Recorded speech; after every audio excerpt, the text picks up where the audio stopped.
we already have a superintelligence. It's called civilization.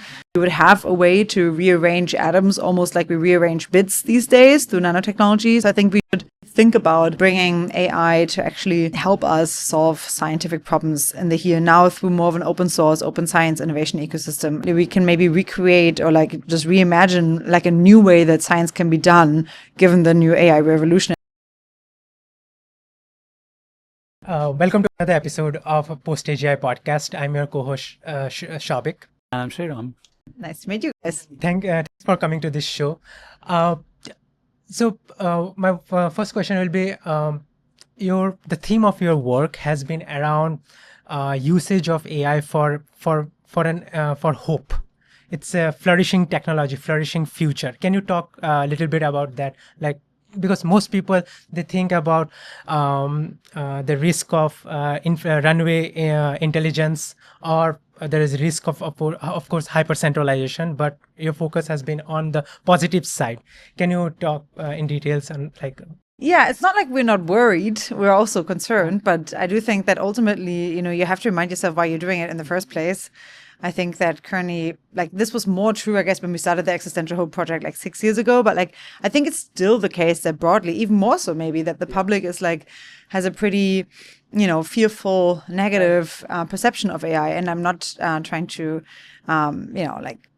say that that's unreasonable, but I do think that we just have to be more imaginative of putting positive visions out there for how AI can actually help people, how AI can benefit things like longevity technologies, neuroscience, neurotechnologies, material science, how AI can actually improve people's lives. And then likewise also, I think a theme that's also close to you guys' heart is the theme of how can AI help humans cooperate better? How can we have a better democracy, better society? How can we have better systems, better institutions? How can we help our way to solve collective action problems through AI, and not just, how do we make everything stay the same, or it might get gradually worse? How do we not have inadequate equilibria, like the book behind you, Yeah. And I think we just have to get a bit more imaginative, because I think if we don't come up with these visions, it's very difficult to do that, out of thin air.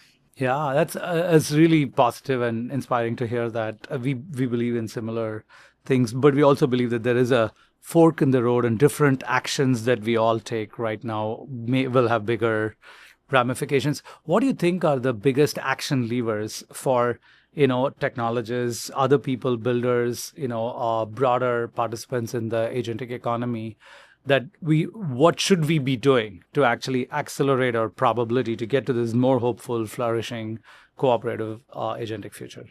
Yeah, I think there's plenty to do. One things that we have done, and I would like to see more of, is just trying to apply AI for specific scientific innovations, really trying to put it to the test. On the one hand, you could say that we might get longevity by just focusing only on AGI, and then eventually AGI will solve it. I do think that ultimately we want AI to benefit humans, so we might already start today applying AI to benefit humans. There's nothing really stopping us. And I do think that some of the labs have done amazing work there. OpenAI had a collaboration with RetroBio on BioGPT and some longevity research there. Anthropic has an AI life sciences division, etc. Of course, there's AlphaFold, not to be forgotten about. But I think it can't only come from the big labs. They can't be doing it all themselves. We can't leave it all to them. Science has historically been a pretty open source, more or less process. And so I think that by leaving it all, to the labs, we would be not really doing us a favor. So I think we should really think about bringing AI to actually help us solve scientific problems in the here and now through more of an open source, open science innovation ecosystem. And there's nothing stopping us from doing that today. I think that, we've seen right now, of course, with first Mythos and then Fable, etc. Now the actual shutdown of Fable or restriction, I guess, that we can't necessarily rely on us having availability of the best frontier models for doing some of that work. But nevertheless, the open source models are pretty good at doing some of the scientific tasks. We can really fine tune them and make them more and more specialized on specific problems that we want to solve. And I think we can do that today, right? That's awesome. It speaks to one of the themes that we have at Icons, doing this open agentic science. We recently took one of Google's quantum computing results, and tried to replicate it, but they didn't publish it. So it was closed source. And we said, like, can we have a bunch of people interacting with AI agents trying to move the frontier of this problem? And as you can imagine, quantum computing is a pretty esoteric topic, and very few people have deep understanding of this. But what we found with this ragtag group of amateurs, agents, and some quantum cryptographers is that we could actually, like, not only recover, but also, like, far surpass, like, Google's quantum computing result.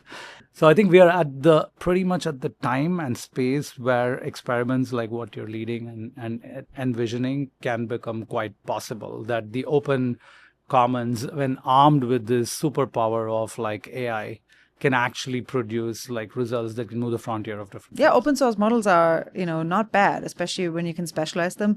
I do worry, like, one other bit that we're a bit concerned about is just the availability of compute, or at least the affordability of compute going forward. Like, I'm just not sure if, on the one hand, you have costs going up, you have demand for compute going up.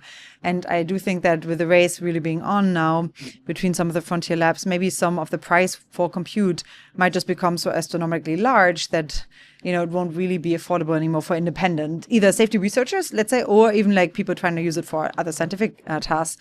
And I think, like, we've seen the crackdown on, like, the AI models now, but we could also see that on the data centers, right? And so I think unless you really build up your own sovereign compute stack, it's going to be very difficult, I think, to really be sovereign, independent, and, like, operating at full speed in the future. And so we've been trying, for at least the scientists that we support, to build in-house compute clusters, both in Berlin and in the Bay, to make them available, because some of the work that they're doing is actually sensitive, and so it's good to have, like, them actually run on local machines, but also because largely we believe in this, like, sovereign AI and sovereign compute thesis. It's been very difficult, I'm not going to lie. I'm not a hardware person, but I think ultimately if we can develop these different clusters around the world where people have access to these open source, open science community, where they can go to a physical space, do science in the open, really use local available compute, and then collaborate and, like, move between nodes, share resources, share compute between nodes.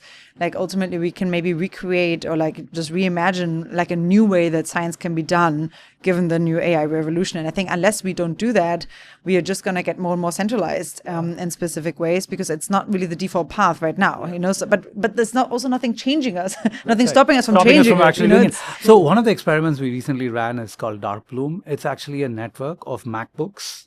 You just plug in your MacBook, and then, like, you can do decentralized inference on this MacBook network.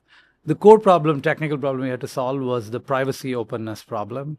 If anybody can look into your prompt, that doesn't look very good either. So we basically created a privacy sandbox where, like, you can offer to, once you install the privacy sandbox, you as the owner of the MacBook can't snoop into what's happening, but you can rent that, like, inference capacity out to One thing anybody on else. that, historically, the privacy always has been in a trade-off with the open, because from the definition, it's very like, and this advances in hardware cryptography especially has made it possible that you can have privacy while at the same time ensure that the whole network remains open. Which is, like, is probably, like, the first in, like, human history that such a technology is even available. So that was very fascinating too. Yeah, I think ultimately, like, there are different cryptographic and sort of technological solutions that can help solve some of these problems that have historically stalled more of the kind of decentralized, like peer-to-peer collaborative nature.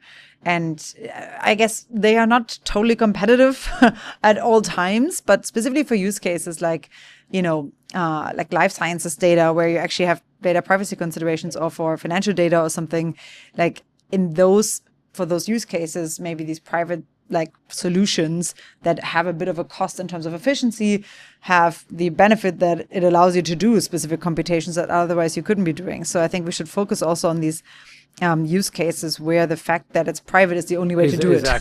So the really cool thing we found about the MacBook inference network is that, the biggest cost in AI inference networks, or even a sovereign network, is actually the capex to actually, like, build and deploy the stuff. But if you already had a MacBook, which you're using only like 30% of the time, or like a Mac Mini or Mac Ultra or Studio, whatever, or your DJX Spark, whatever some of the sovereign individuals do install, if that excess capacity can be rented out, it makes it much more attractive, because you're now like trading off like, hey, I built this for myself, but actually other people can access It's like taking advantage of the Slack compute. Yeah. this.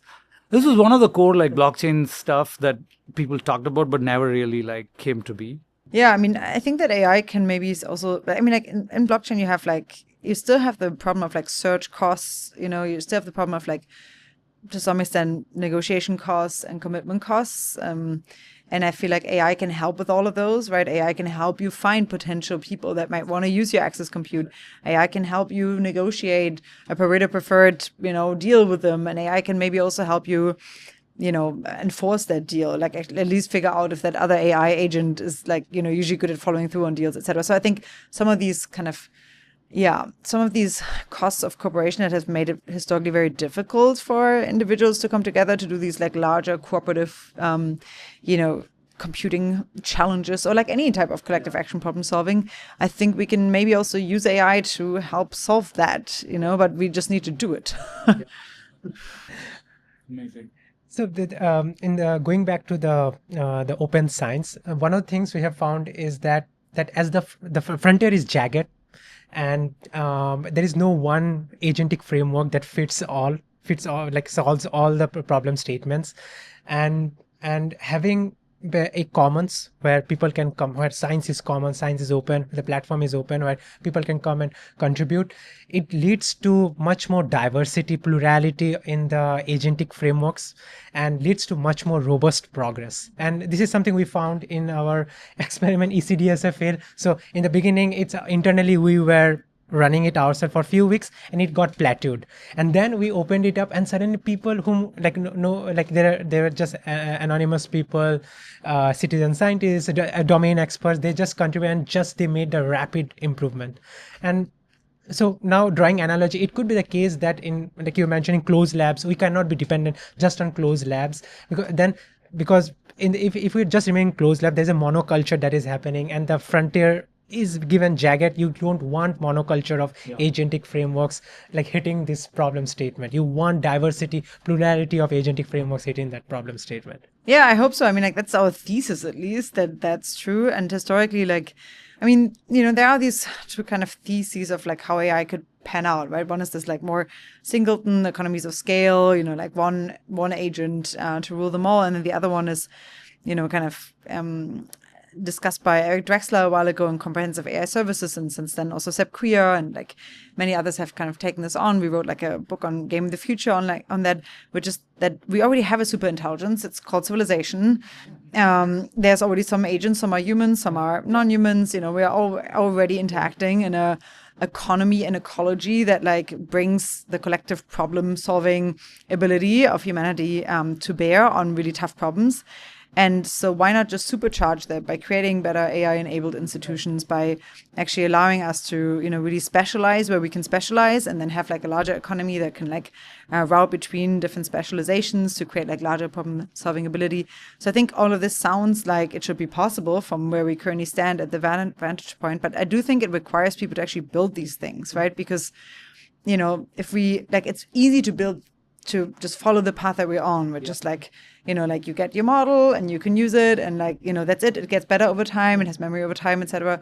And so I think having alternatives out there requires people to build them. It requires the user interface to be good. It requires there to be a network. So you have some network effect problems. And so, you need to bootstrap all of that. And that it's not just, that we can say one or the other is empirically more true. It's like, it's the future that we're building. And so I think we do need to do something about it. And so I think I would just welcome more diversity in approaches and actually experimenting with it, because I don't think we have that much time to, get at least like a parallel path going. So one last question. What is an opinion that you hold very dearly that you think is contrarian to the widely held beliefs about the post-AGI world that we are stepping into? I mean, to me, the AGI framing and the framing of like super longevity are so tightly, they're so tightly interrelated, because like when we think at Foresight, we care about AI, we care about neurotechnology and things like brain-computer interfaces, whole brain emulation. We care about aging and longevity technologies. And we care about nanotechnology, like actually rearranging the physical world, molecule by molecule, maybe atom by atom.